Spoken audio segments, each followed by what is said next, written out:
Proverbs 31 Woman, Bisaya version. Ang maayo nga asawa. Lisod pangitaon ang maayo nga asawa. Mas bililhon pa siya kaysa sa mahalong mga bato. May pagsalig kaniyang iyang bana, ug wala nay pangitaon pa ang iyang bana kaniya. Puro maayo ug dili daotan ang iyang ginabuhat ngadto sa iyang bana sa tibuok niyang kinabuhi.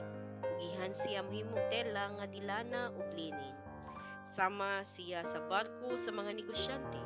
Nagdala siya og pagkaon bisan gikan siya sa layong dapit. Sayo kayo siyang mubangon aron sa pag-andam ug pagkaon alang sa iyang pamilya ug aron sultian ang iyang mga sulugoong babae kun unsay ilang buluhaton. Mahibalo siya mopili og yuta ug paliton niya kini. Unya patamnan niya kini og ubas ginamit ang kwarta nga iyang natigom. Abtik siya, ugihan ug Pasko.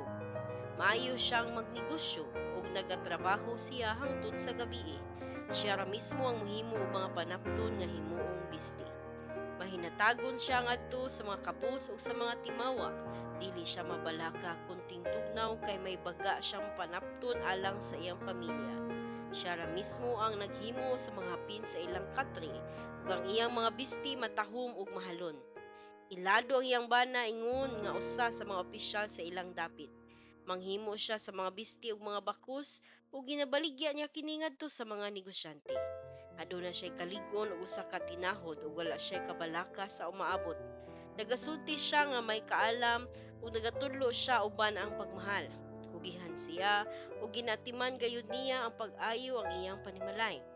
Dinayeg siya sa iyang mga anak ug ingon man sa iyang bana nga nagaingon. Daghan ang maayo nga mga asawa apan ikaw ang pinakamaayo sa tanan.